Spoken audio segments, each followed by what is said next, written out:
What's happening, YouTube? I'm not sure how I'll title this one, but I'm sure I'll put something in there to do with drinking, so you'll know what this is going to consist of before you get into it, because I don't want to waste my time talking about this subject to somebody who doesn't want to fucking listen.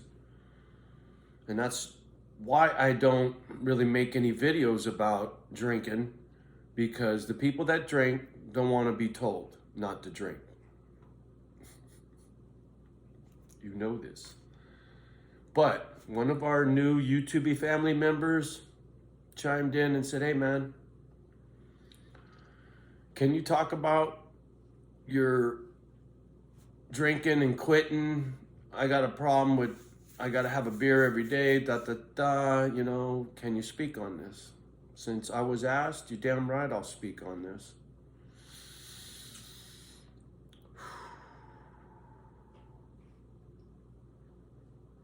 I gotta start with mom. Mom was a drinker, on and off. I don't know how she was in her teens before she had kids, right? I know mom got pregnant before me when she was still in high school, gave that child up for adoption, etc., etc. So, and I'm pretty sure grandma was a drinker too. Anyway, for me, coming up, booze was always readily available. I used to brag to my friends. Now it's just sad, but mom would buy up for us, get us booze, and we'd get her stoned, right? Johnny knew where to get the weed. Mom could get the alcohol. I was too young. 12.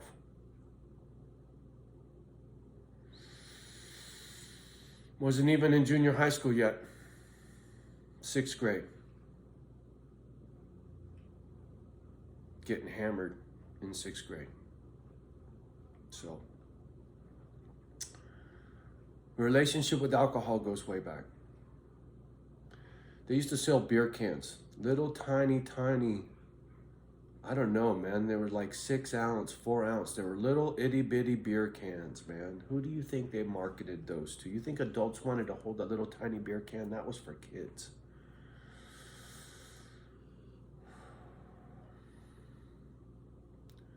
So, to get to modern time, my relationship with alcohol was on and off like mom.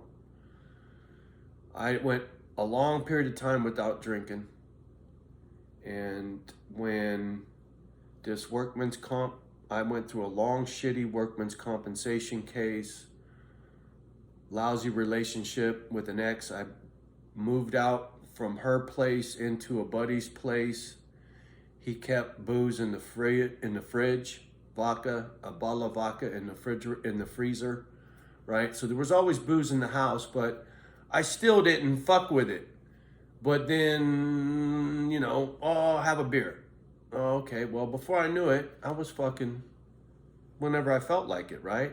Could be Tuesday, could be Wednesday, it could be Monday. It was no more Friday night, Saturday night shit, the weekends. No, it was like, oh, fuck, I could get drunk whenever I feel like it. I'd never done that before until I moved into his spot. Slippery slopes, motherfucker. And then when I moved out of his spot and I moved up here, same. It just got worse, right? Dealing with a shitty lawyer, a lousy work comp case, a shitty union, pension, etc., Social Security, all these fucked up things, man. Drinking because I wasn't coping. And I didn't have any support. It was just me, and I was losing my noodle trying to get after all this shit. And at that time, I inflicted big damage with my relationship with my kid, behind the booze. The guy that I was just talking about that I lived with in the Bay, when I moved up here, he had family up here. And long story short, I lent that motherfucker 4 G's. And when I told him when it came to paying me back, do not give me bits and pieces. Give it to me in one lump chunk, even if it's late, because I don't want shit falling through the cracks. Yeah. Well, of course, the motherfucker, here's 1,000. Here's 1,000, right? I lost my shit on him. I told him, I said, dude, this wasn't the deal, man. What the fuck's wrong with you, man? You can't, I got sideways on him. He got sideways on me, called me a day drinker, which he was right. And I was like, fuck you. And he's like, well, fuck you. I'll come over. We'll go in the backyard. And boy, I wanted to do that so bad. And then somebody stopped me. And that's when I quit drinking. Was on the 4th of July, because I talked to him on the 3rd, and I was drunk, and I was ready to fucking go. And I was like, man, I can't do this ever again. I was that close to being dead or in prison, because if he come over here, one of us would have died that day. And that's not a drama statement. I wouldn't have stopped. I don't know what's in G's heart. I don't know what kind of man he is, how far he'd have took shit, but I wouldn't have stopped. I was ready to stomp a mud hole in his ass, right?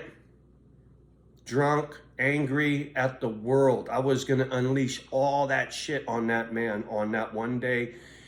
One of us would have died that day. I have no fucking doubt.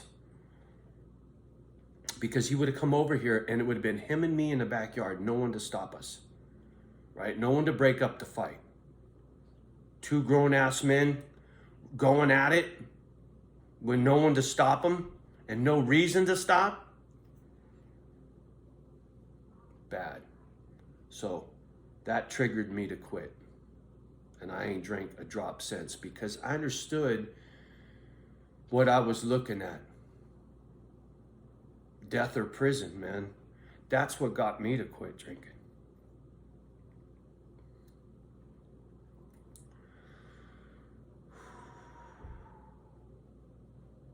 That motherfucker still owes me $1,200. I don't care. Bronx Tale, right? Fuck him. Fuck $1,200. I'm sober. I'm not dead. I'm not in prison. I learned a valuable lesson. I got off easy for $1,200, man. That's like Watson's program. I spent $750 on Homie's program because of my reading and my bullshit. I couldn't navigate Homie's website, fucking crapola. Couldn't do his program because it's all automated shit. Wasn't his fault, that was my fault, because I'm illiterate, right? I'm dyslexic, so I can't fucking read. And working the gadgets is next to impossible for me. So anyway, when it comes to adversity, I've had a lot. But I'm a sharp motherfucker. I'm no stupid man. And neither are you. So when it comes to drinking, you just got to get fed up. And know that it's going to ruin your life to the point where you're going to die one day because of it. Because you want to quit drinking?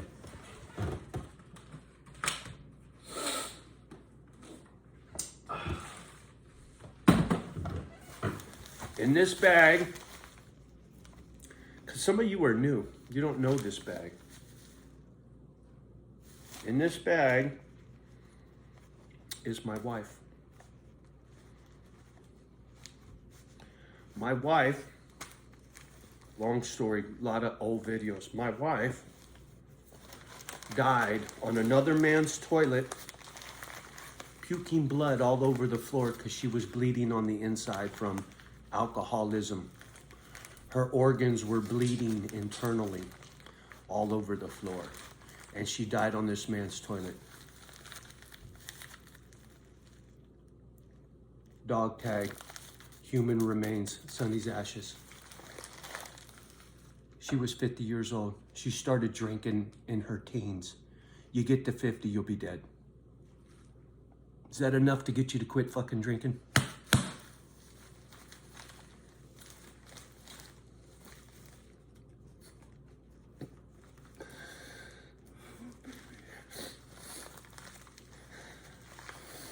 So, Trust me when I say the booze will kill you. So quit. What more can I say?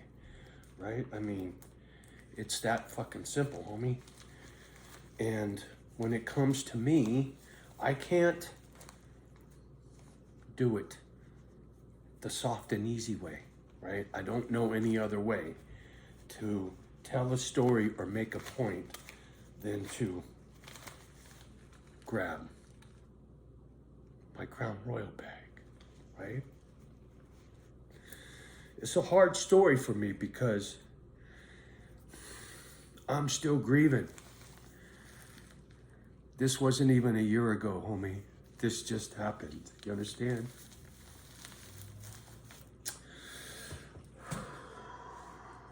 So, you want motivation to quit drinking? Don't end up in a fucking Crown Royal bag, homie. There you go. It's the best I can do. Much love and respect to each and every one of you. I'm not your fucking daddy. You got free will. Put the fucking bottle down, Holmes. Here you go.